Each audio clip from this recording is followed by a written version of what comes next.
दोस्तों ये बात हम आपको पहले भी बता चुके हैं कि कतर एक पनौती भरा देश है, जिसने भी कतर के साथ हाथ मिला लिया उसके बुरे दिन कुछ समय बाद ही शुरू हो जाते हैं। कल हमने चीन की बात की थी, लेकिन आज पाकिस्तान का नंबर है। और यकीन मानिए आज हम आपके लिए एक ऐसी खबर सामने लेकर के आए हैं जिसको सुनने के बाद आपको बहुत खुशी मिलने वाली है, क्योंकि पाकिस्तान ही वो देश है जिसने कतर के साथ मिलकर के भारत के एक्स नेवी ऑफिसर्स को डेथ पेनल्टी की सजा सुनवाई है। लेकिन आज भारत ने पाकिस्तान को लेकर के जो एक्शन प्लान तैयार किया है, इससे पाकिस्तान अगले 100 सालों तक नहीं भूलने वाला है। पूरी डेवलपमेंट क्या है इस वीडियो में समझते हैं। बस हमें सपोर्ट करने के लिए इस वीडियो को लाइक और चैनल को सब्सक्राइब जरूर कीजिएगा। दोस्तों मेन खबर को जानने से पहले कुछ जरूरी बातें, जैसे कि आपको पता होगा कि पाकिस्तान कतर के साथ मिलकर के एक सीक्रेट सबमरीन खरीदने वाला था, और ये सबमरीन एक एडवांस क्वालिटी की सबमरीन थी जिसे रडार में स्कैन नहीं किया जा सकता। और कहीं न कहीं पाकिस्तान और कतर के बीच में ये डील फाइनलाइज होने वाली थी, लेकिन इसका पता भारत के नेवी ऑफिसर्स को शायद लग चुका था और ये खबर भारत तक पहुंच जाती, इससे पाकिस्तान को दुख होता। इसलिए पाकिस्तान ने कतर के साथ मिलकर के उन 8 नेवी ऑफिसर्स को डेथ पेनल्टी की सजा सुनवा दी। लेकिन इस बात में कितनी सच्चाई है या फिर नहीं, ये क्लियर नहीं बताया जा सकता, लेकिन रिपोर्ट्स अभी तक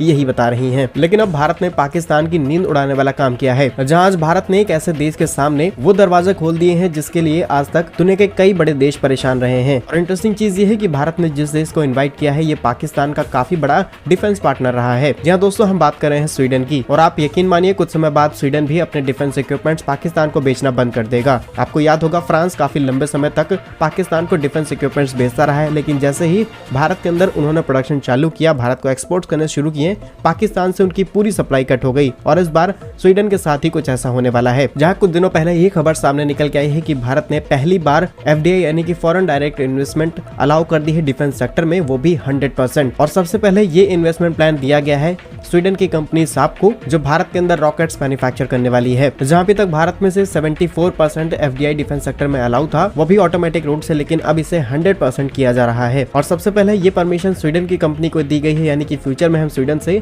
अपनी कुछ बातें मनवाने वाले हैं। जहां पर साप भारत के अंदर दुनिया की काफी ज्यादा एडवांस मानी जाने वाली shoulder fire rockets Carl Gustaf M4 को मैन्युफैक्चर करेगी, और यहाँ पर इतनी एडवांस क्वालिटी में इन फायर रॉकेट्स को तैयार किया जाएगा जिन्हें भारत के डोमेस्टिक मार्केट के साथ साथ इंटरनेशनली भी एक्सपोर्ट किया जाएगा। और आप अमेरिका यूरोप की बात करें तो यहाँ पर इन रॉकेट्स का बड़े स्केल पर इस्तेमाल किया जाता है, यानी कि मार्केट के अंदर पोटेंशियल बहुत ज्यादा है। और सबसे इंटरेस्टिंग बात यह है कि साप की पहली यूनिट होने वाली है जो उनके कंट्री से बाहर लगेगी, यानी उन्हें भारत के ऊपर काफी ज्यादा ट्रस्ट हो चुका है। ये यूनिट हरियाणा के अंदर सेटअप की जाएगी, जिसमें इनिशियली करीब 500 करोड़ रुपए की इन्वेस्टमेंट होगी, और उसके बाद अपने इस इन्वेस्टमेंट प्लान को बढ़ाने वाली है। और यहाँ पर हमने पाकिस्तान की बात इसलिए की है क्योंकि Sweden based company Saab Pakistan को साप 2000 नाम का एक काफी एडवांस एयर डिफेंस सिस्टम भेजती है, जिससे कई बार पाकिस्तान ने भारत के अंदर अटैक करने की भी कोशिश की है। लेकिन हमने साप को जो प्रायोरिटी दी है, इसका एडवांटेज हम आगे चल के लेने वाले हैं, और जैसे जैसे भारत के अंदर अपना प्रोडक्शन कंपनी शुरू करेगी, वैसे वैसे हम इनसे अपनी बात मनवाएंगे, जैसा कि हमने फ्रांस के केस में किया है। इस प्रोजेक्ट में अगले 2 से 3 साल लगने वाले हैं, लेकिन जैसे ही यूनिट भारत के अंदर सेटअप हो जाती है, पाकिस्तान का एक और बहुत बड़ा डिफेंस ट्रेड पार्टनर बंद हो जाएगा। भारत की इस तैयारी के लिए कमेंट बॉक्स में जय हिंद जरूर लिखेगा। कतर ने भारत के साथ जो किया है, इसके लिए भारत सहित कई और देशों के साथ में कतर की फाइनेंशियल पाइपलाइन कटने वाली है, और इस समय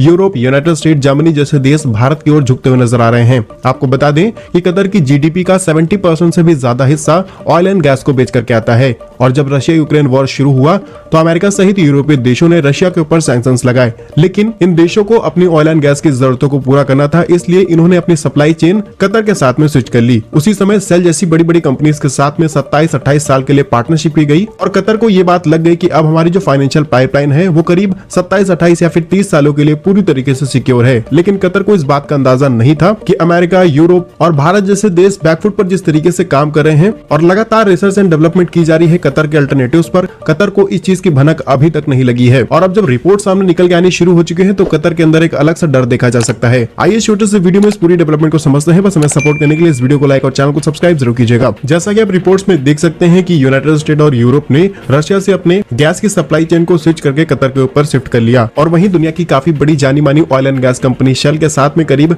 27 ईयर्स के लिए एक बड़े गैस बाइंग प्रोजेक्ट को साइन कर लिया जाता है। और इस प्रोजेक्ट के लिए कतर को अच्छी खासी फंडिंग भी मिलती है। लेकिन यूरोप और यूनाइटेड स्टेट लगातार भारत के टच में भी रहते हैं, और जहां पर ये सभी देश लगातार अल्टरनेटिव फ्यूल्स के ऊपर काम कर रहे हैं, जिसमें करंटली सबसे ज्यादा फोकस किया जा रहा है हाइड्रोजन फ्यूल के ऊपर। और जर्मनी ने जैसे ही कतर के साथ में एक बहुत बड़ी गैस डील को फाइनलाइज किया, उसके बाद तुरंत ही उन्होंने करीब 314 मिलियन यूरोस एक रिसर्च सेंटर को डेवलप कर दिया, जहां पर अल्टरनेटिव फ्यूल्स के ऊपर काम किया जाए। इस बात से कतर को बुरा लगा, क्योंकि जर्मनी ऑलरेडी कई सारे अल्टरनेटिव फ्यूल्स के ऊपर काम कर रहे हैं। उनके पास वर्ल्ड की first hydrogen fuel power train भी लॉन्च की जा चुकी है। और उसी समय जर्मनी ने एक और बड़ा झटका दे दिया, जहां पर 2 बड़ी इंडियन कंपनी जहां पर है इंडियन ऑयल कॉर्पोरेशन और दूसरी कंपनी है L&T। इनके साथ में करीब 995 मिलियन यूएस डॉलर की डील को फाइनलाइज कर लिया और इन दोनों कंपनी से ये करीब बड़ी मात्रा में हाइड्रोजन फ्यूल इंपोर्ट कराएंगे। और उसके करीब 6 महीने बाद एक डील और फाइनलाइज होती है जहां पर यूरोपियन यूनियन के कई सारे देश और सिंगापुर ये फाइनलाइज करते हैं कि हम करीब 11 मिलियन मैट्रिक टन एक साल के अंदर ग्रीन हाइड्रोजन सिर्फ भारत से इंपोर्ट करेंगे। वहीं पर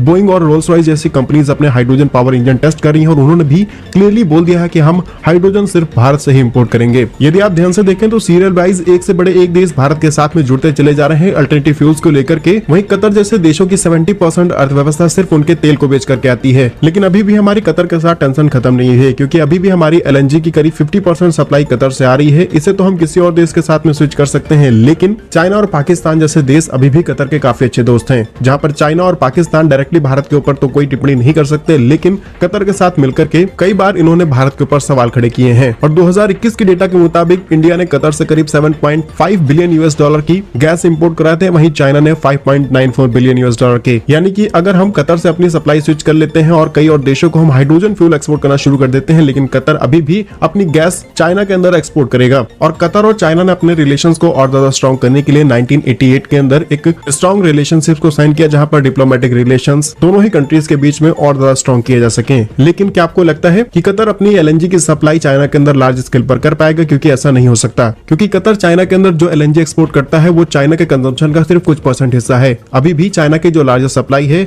या तो उनके नेचुरल रिसोर्सेज से आती है या फिर वो रशिया से इंपोर्ट होती है। और रशिया अपनी बात का बदला जरूर लेगा, क्योंकि अमेरिका और यूरोपीय देशों की वजह से कतर को ज्यादा फायदे मिले हैं और कतर अपनी LNG सप्लाई डायरेक्टली इन देशों में कर पा रहा है। और इसीलिए यूरोपियन यूनियन, जर्मनी और यूनाइटेड स्टेट ने जो भारत के साथ में अल्टरनेटिव फ्यूल्स को लेकर के अपने प्रोजेक्ट की शुरुआत की है, इसके ऊपर जितनी जल्दी काम शुरू होगा कतर को हम उतनी जल्दी उसको उसका सही रास्ता दिखा पाएंगे। ऑलरेडी 2017 में Saudi Arabia, UAE, Bahrain, Egypt जैसे देशों ने ऑलरेडी सैंक्शंस लगा रखे हैं कतर के ऊपर। तो इसलिए कतर का साथ देने वाले कुछ गिने चुने देश ही हैं। और कतर का जो डिसीजन है भारत के नेवी ऑफिसर्स के साथ, अगर ये बदलता नहीं है तो कतर को इसके लिए एक भारी कीमत चुकानी पड़ सकती है। बाकी आपका इस पर क्या सोचना है कमेंट बॉक्स में